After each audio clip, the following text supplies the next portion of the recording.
Hello dear students, today we are going to study the concept of PPC or the production possibilities.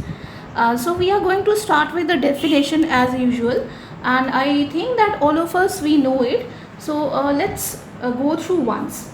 So what is the definition of PPC? It refers to a graphical representation of possible combinations of two goods that can be produced with given resources and technology. So we can produce two goods. So let's write the definition first. So it refers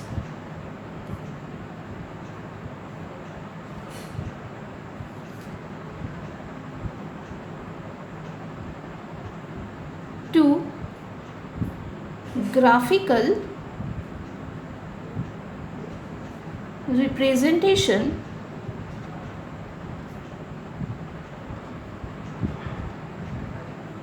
of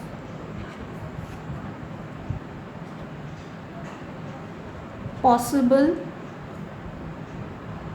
combinations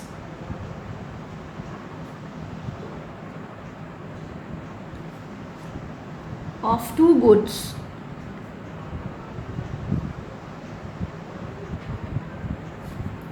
that can be produced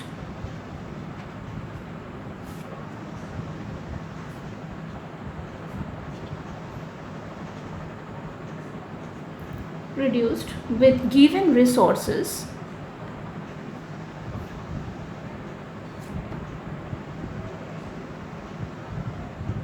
and technology.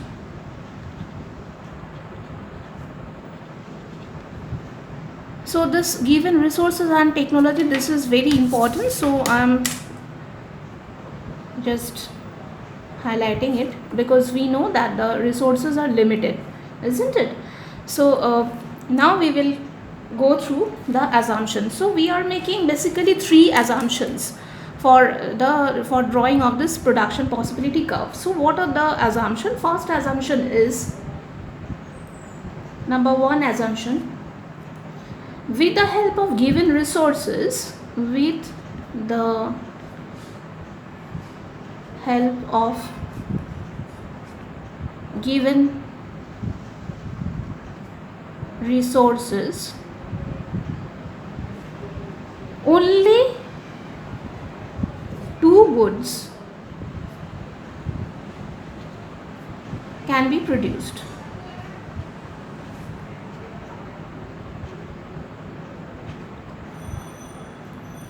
So do you remember that while discussing in the class, I told you that there are several goods, more than crore, different types of goods are there. But if I will start discussing with each of this, then only the PPC will take maybe 2 years to complete it. So it is not possible. So to reduce the complexity, we are assuming that only two goods can be produced. So I think that the first assumption is clear to us. Then I am moving towards the next assumption. Next is the amount of resources. Look, we have already assumed, not only assumed, this is the truth, that resources are limited. So that is why we cannot change the amount of resources. So that will remain fixed. So this is our next assumption. So the amount of resources in an economy is what? Is fixed. And here I am assuming the resources, these are the factors of production. Factors of production. So how many factors are there? Tell me. Factors of production, we know that there are four factors, that is land, labor, capital and organization. So here all the factors are fixed because resources are limited, we cannot change it. So but these resources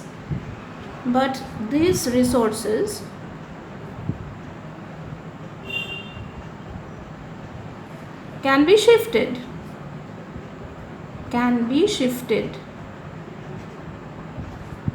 from one use to another. So here in this PPC, I am assuming that 4 factors of productions are there, that is land, labor, capital and entrepreneurship.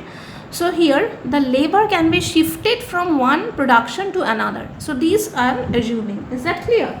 So now the last assumption we will have to go through. The resources are fully and efficiently utilized. So it means what? Suppose, so I am writing it here that 100% usage. See, suppose one machine, with one machine I can produce 100 clothes maybe. So I am using that machine at its full capacity. So I am using the resources fully. That means there must be 100% usage. So these are the 3 assumptions that we are making for drawing of this, for understanding the concept of PPC.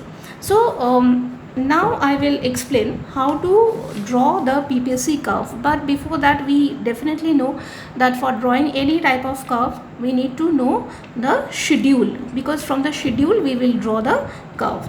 So here you see I have written it here. The concept of PPC can be better understood with the help of following imaginary and or the hypothetical schedule and the diagram. So let's see how it will happen.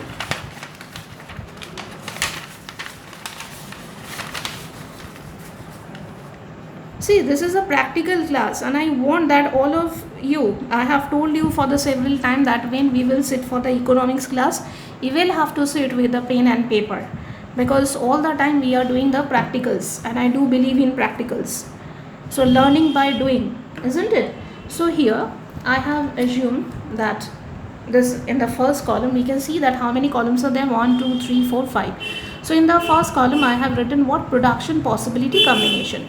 So let's see, my combination is A, and here I am producing 2 goods.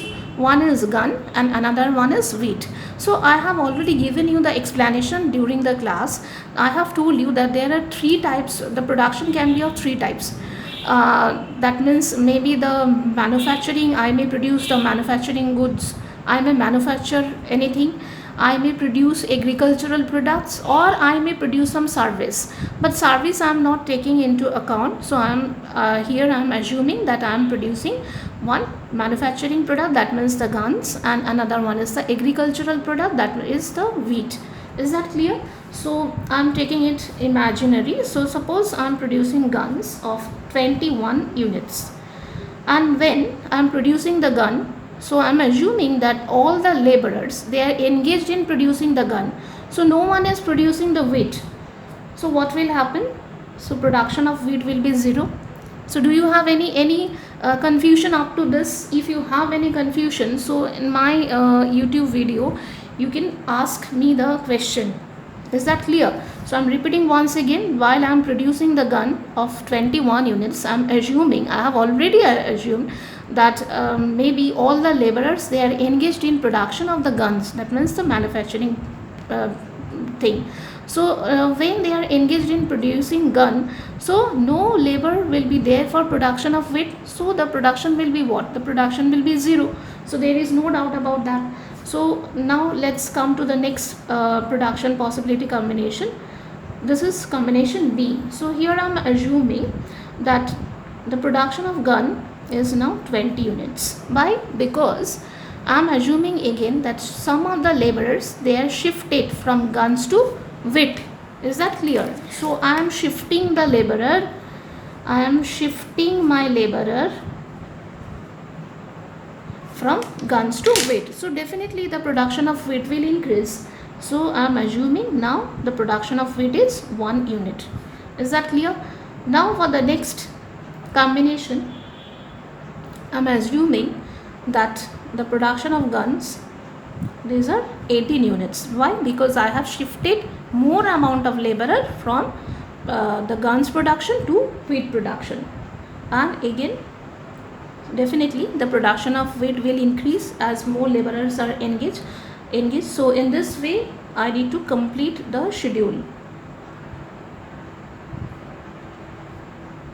Is that clear? And all the figures that I have taken here, these are hypothetical. So 15, then 3, then the next one is 11, then 4, then 6, then 5, then 0. Why 0? Because no one is engaged in the production of gun. All are there for production of wheat. So definitely my wheat production will increase.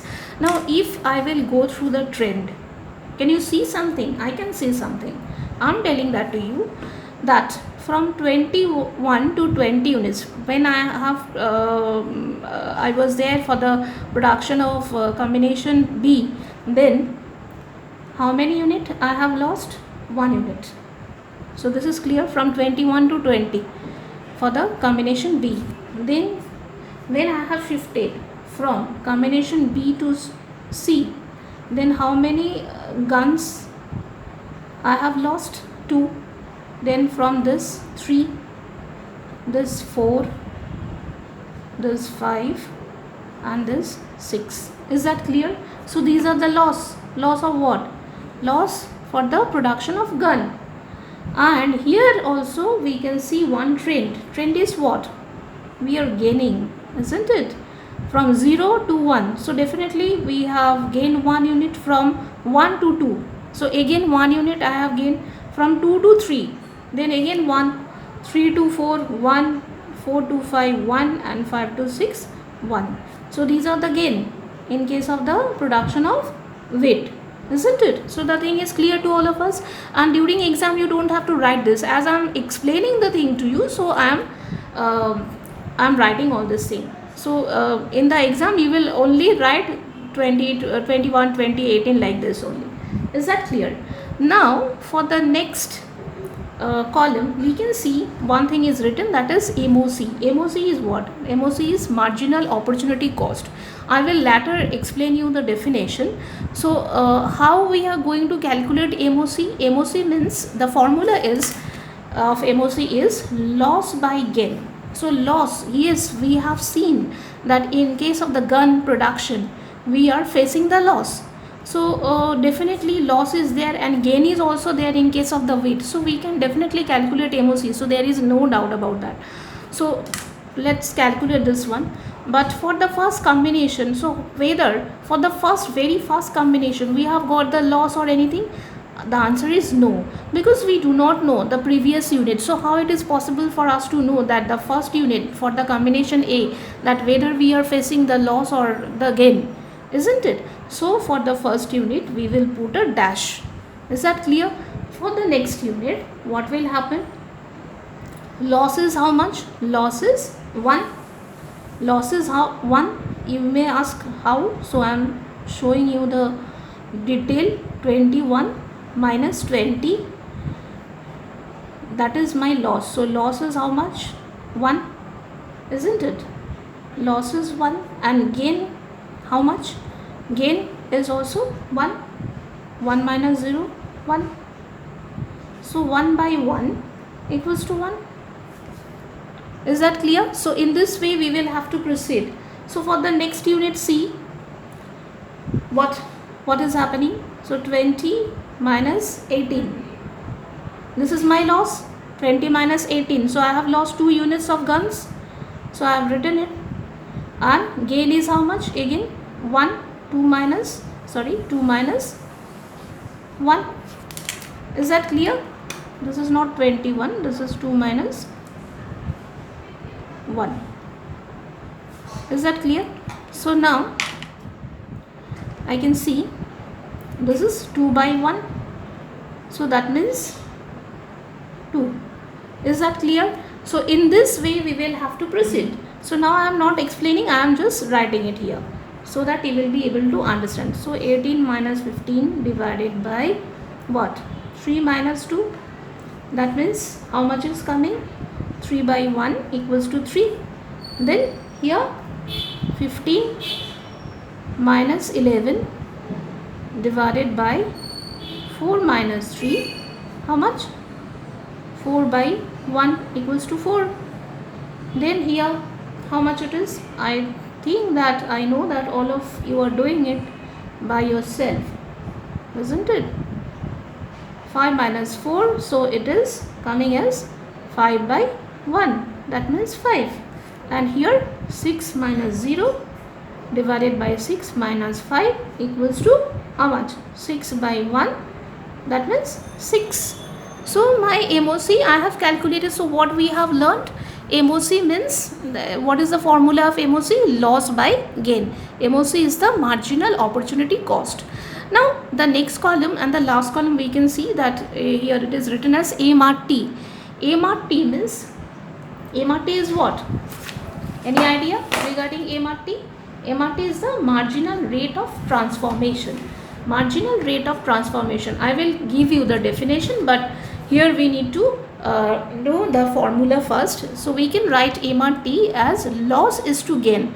So when I am converting the MOC, what was the formula of MOC? That is the loss by gain. So when I am writing loss is to gain, that means that is the MRT. Is that clear? So MOC and MRT both are same. There is no difference. So what I can write here? So for the first column, I can put a dash. I think there is no doubt about that. Then I can write in this way. So I can see that one gun by 1 feet. So I can write in this way, 1 gun is to 1 feet, because I have already written. Can you see here that 1 by 1? So this is the ratio, this is the proportion, isn't it? So I'm writing it here. So here the next one is 2 gun is to 1 weight, 2 by 1. Then 3 gun is to 1 weight.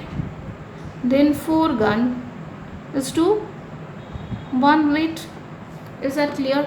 5 gun is to 1 weight, and 6 gun is to 1 weight. Is that clear? So MOC, the trend is what? We can see that MOC is increasing.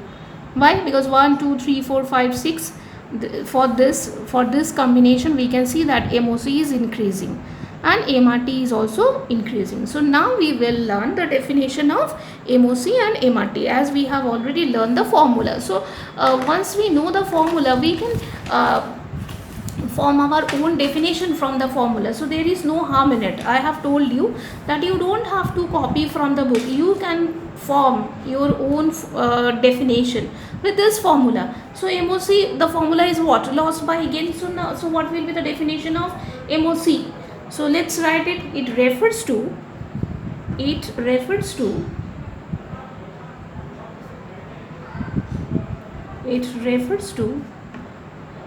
number of units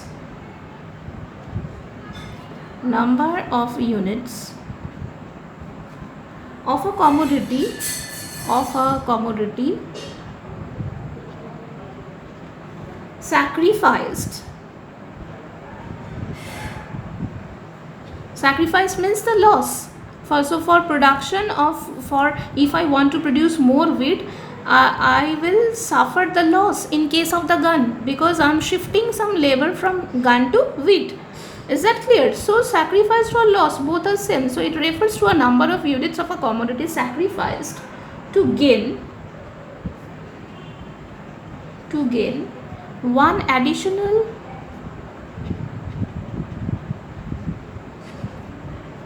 unit of another commodity.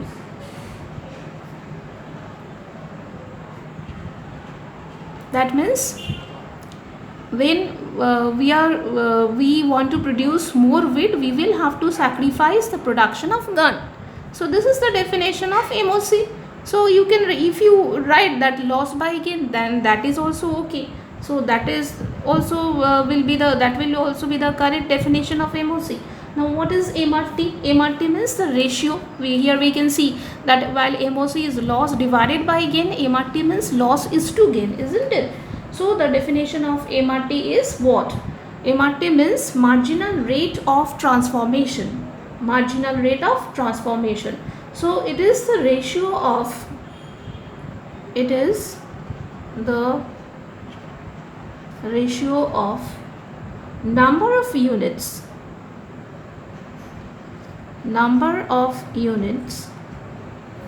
of a commodity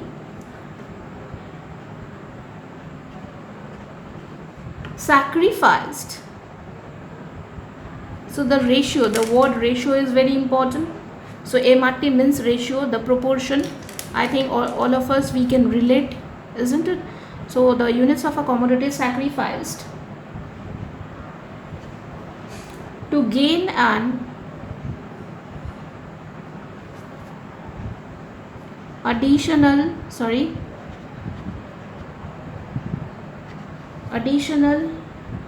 unit of another commodity. So now the definition is clear to us. MOC means only the division and MRT means the ratio, isn't it? So now from this schedule we are going to draw the diagram. So here on the this is the y axis. Here I have measured the guns, so you can see that I have written guns in units, and here on the x axis I will measure the weight, so weight in units. So what we will have to do, how we are going to draw the diagram, it's very easy. So now I can write, this is what, guns in y axis. So this is my y, this is my x. So I will join the 2 points. So for the combination A, we can see that 21 and 0. So where will be this? So the point will start from this 21 and 0. This is the first point. Then the next combination, we can see that 20 and 1. So 20 and 1. So with 20, we are going to add which number? 1. Do you have any doubt about that? So with 20, we are going to add 1. So let's add it. Why I am showing this? Because so that you can understand how to draw the diagram. Clear? So my possible combination A is over, B is over. Then for the third combination, 18 and 2. 18 and 2. So where is 18? This is my 18 on y axis, and 2 is there on the x axis. And please remember that for economics, for drawing the diagram, we will not get any graph paper. Is that clear? So we will have to draw the diagram like this only. So combination C is over. Then combination D, 15 and 3. 15. This is 15. So with 15, I will have to join 3. I think that the points are very, very clear to us. So you can understand that how I am drawing. So this is the next point, isn't it? Then, so combination D is over. Then combination E. E is what? 11 and 4. So this is the 11. So with 11, I will have to join 4. Any doubt? If you have any kind of doubt, please let me know. This is 4. Clear? Then for combination F, what we are going to join? 6 and 5. So let's join it. This is very interesting. No, economic subject is, all the subjects are interesting if you will study like this.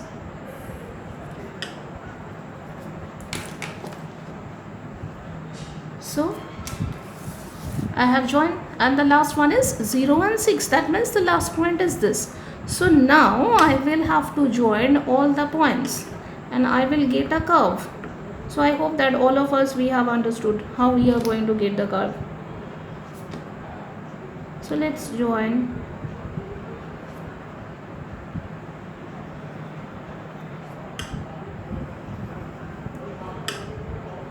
Clear? So see, this is my PPC curve. So now I will give the name of the different points. This is point A. This is not the point, these are the combination. A, B, C, D, E, F and G. See, both are tallying. These are tallying with this, points are there in this schedule. So from the schedule I will have to draw the diagram. Is that clear? So this is my PPC curve. So this is the PPC of guns and weight, and this shape is called as concave shape. Concave, this type of shape is called as the concave shape. And here we can see that for the production of gun there is a loss, we are suffering the loss, and in production of weight we are making the gain. Is that clear? So this is the thing that we will have to learn. So I think the concept is very clear to us. We have learned what? We have learned the definition of PPC. We have learned the definition of PPC. Then we have learned the assumption. Only 3 assumptions we are making. At the last, always I prefer for the revision that what we have learned, so that we can understand. All the points should be there in our mind. So the revision is very important for us. So today we have learned the definition. So definition means the definition of PPC is what? It is a possible combination of 2 goods. Why 2 goods? I have told you that there are several goods in the economy. So with those many goods, I cannot if I will start discussing about so many goods, it is not possible for me to finish the syllabus. So for that, to reduce the complexity, I have assumed that only 2 goods are produced. So it is the combination of 2 goods that can be produced with the given resources and the technology. Why? Because the resources are limited. These are the natural resources. Is that clear? Then after that we have started the assumption. 3 assumptions are there. First assumption is only 2 goods. Second assumption is the factors of production or the resources are fixed. This is not the new thing we are learning. We already know it. But one thing we are assuming that the resources can be shifted from one use to another. In my example, I have assumed what? That out of the 4 factor of production, I can shift the labor. So from the guns, I have shifted the labor from the guns to weight for the production of weight. Is that clear? And the last assumption we have made, that is the resources are fully and efficiently utilized. That means 100% usage. After that we have drawn the schedule, and while you will draw the schedule, you will have to keep only this thing in mind, that the loss will increase. It is not possible for us to remember so many that what amount or the what number we are going to write. You can take any of the number, but you need to keep in mind that we are going to arrange the number in such a way so that the loss will increase in this manner. That means the first time the loss will be 1, then 2, then 3, then 4, then 5, and then 6. And here the gain will remain 1. Is that clear? Then after that we have studied what is MOC. MOC is loss by gain. So here this is the formula. So 21 minus 20 divided by 1 minus 0. So 1 by 1 equals to 1. And MRT is the ratio format of MOC. So that also we have learned, and from the schedule we have drawn the diagram. So I think the conception is very clear to us. And in the next video I am going to share some of the sums with you, so that whatever question we will get, I do believe that we are going to score 100 out of 100, because the conception is very clear to us. Is that clear? So with this hope, I want to end this video, and we are going to meet in the next video. Is that clear? So thank you, bye bye, and take care.